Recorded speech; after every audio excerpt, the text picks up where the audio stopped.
Hello guys, कैसे हैं आप सभी। वेलकम है आपका मेरे सेकंड व्लॉग में। मैं हूं आपकी अपनी वीरांगना और आज इस व्लॉग में मैं आपको ये बताने वाली हूं कि आपको अपनी प्रेगनेंसी को कभी भी किसी दूसरे की प्रेगनेंसी से कंपैरिजन नहीं करना चाहिए, क्योंकि सबकी प्रेगनेंसी अलग होती है, सबके सिम्टम्स अलग होते हैं, सबकी बॉडी ग्रोथ अलग होती है।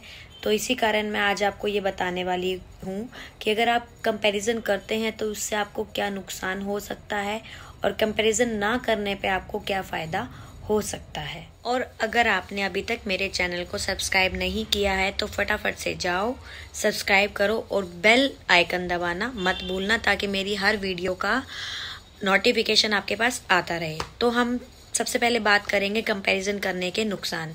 सबसे पहला नुकसान होता है स्ट्रेस। अगर हम दूसरों से डिस्कस करके, उनकी बातें सुन के, उनके नुकसान सुन के अपनी प्रेगनेंसी से कंपैरिजन करते हैं तो हमें होता है सबसे पहले स्ट्रेस। हम स्ट्रेस में आ जाते हैं कि हमारे साथ ऐसा ना हो जाए, हमारा बेबी को कुछ ना हो जाए। सेकंड आता है टेंशन। सेकंड हम लेते हैं टेंशन, स्ट्रेस लेते हैं, टेंशन लेते हैं। थर्ड, हम बहुत ज़्यादा नेगेटिव सोचते हैं कि हम नेगेटिव सोचते हैं, अब उनके साथ ये हुआ है, हो सकता है मेरे साथ ये हो जाए। फोर्थ, हमारा जो ध्यान है, हमारा जो माइंड है, सिर्फ उन्हीं बातों में घूमता रहता है, उन्हीं बातों में घूमता रहता है। हम खुश नहीं रह पाते और हम अच्छे से अपना ध्यान नहीं रख पाते, हम खा नहीं पाते, हम पी नहीं पाते। क्योंकि हमारा माइंड में वही चीज़ें चल रही होती हैं कि उनके साथ ऐसा हुआ है, उनके साथ ऐसा हुआ है, मेरे साथ भी ऐसा ना हो जाए। तो कंपैरिजन करने से हमें स्ट्रेस होता है, हम ओवर थिंकिंग करते हैं, नेगेटिव सोच हमारे माइंड में डेवलप होती हैं, हम खुश रहना बंद कर देते हैं, हम ऑलवेज उन्हीं के बारे में सोचते हैं, क्योंकि नेगेटिव थॉट्स जल्दी आती हैं माइंड में बजाय कि पॉजिटिव के।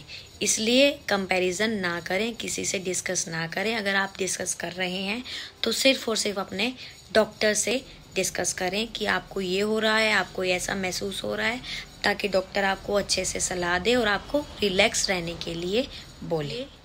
अब बात करते हैं कंपैरिजन ना करने के फ़ायदे। सबसे पहले, अगर हम कंपैरिजन नहीं करेंगे तो हम खुश रहेंगे। जैसा हमारा रूटीन चलता आ रहा था हम वैसे ही रहेंगे। और जब भी कोई वुमेन प्रेग्नेंट होती है तो वो सबसे पहले ये सब सर्चिंग करना शुरू कर देती हैं कि हमें क्या करना चाहिए, प्रेगनेंसी में क्या होना चाहिए, क्या खाना चाहिए, क्या पीना चाहिए, कैसे लेटना चाहिए, कैसे उठना चाहिए, कैसे बैठना चाहिए, कैसे रहना चाहिए। तो हम खुद ही सर्च करते रहते हैं, लेकिन हम दूसरों से बात करते हैं। अगर दूसरे को कोई नुकसान हुआ है तो हम उसका स्ट्रेस ले जाते हैं। अगर हम बात ही नहीं करेंगे, कंपैरिजन ही नहीं करेंगे तो हम खुश रहेंगे, हैप्पी रहेंगे, रूटीन वर्क हमारा चलता रहेगा, हम अच्छे से खाना खाएंगे, हम किसी चीज़ के बारे में सोचेंगे नहीं, स्ट्रेस नहीं लेंगे, खुश रहेंगे, अच्छी चीज़ें देखेंगे। तो इसलिए अपनी प्रेगनेंसी को कंपैरिजन नहीं करना चाहिए, ताकि हम खुश रहें। और अगर हम खुश रहेंगे तो हमारा बेबी भी खुश रहेगा, हमारा बेबी भी हेल्दी रहेगा। अगर हम हेल्दी रहेंगे तो हमारा बेबी भी हेल्दी रहेगा। इसलिए कंपैरिजन नहीं करना चाहिए, क्योंकि सबकी प्रेगनेंसी अलग अलग होती है, सबको प्रॉब्लम्स अलग अलग होती हैं। जैसे अभी मैं अपना बताती हूँ कि मुझे अभी कहीं पे भी कोई भी सूजन नहीं है। हो सकता है कोई और मेरे जैसी ही वुमन हो, वो प्रेग्नेंट हो, उनको सूजन हो, मुझे ना हो। तो ये मेरे लिए अच्छी चीज़ है। मैं उनको देख ही नहीं रही हूँ, मैं उनकी सुन ही नहीं रही हूँ। मैं बहुत ही सरल भाषा में आपको ये सब समझा रही हूँ। ये भाषा वो है जो हम आपस में एक दूसरे से डिस्कस करते हैं, कोई बनावटी बातें नहीं है। तो ये सब मैंने महसूस किया तो मुझे लगा कि मुझे वीडियो डालनी चाहिए। हो सकता है आप लोग ज़्यादा नहीं तो कुछ लोग तो मेरी वीडियोस देखेंगे और इस चीज़ से सीखेंगे। आज के व्लॉग में इतना ही बहुत।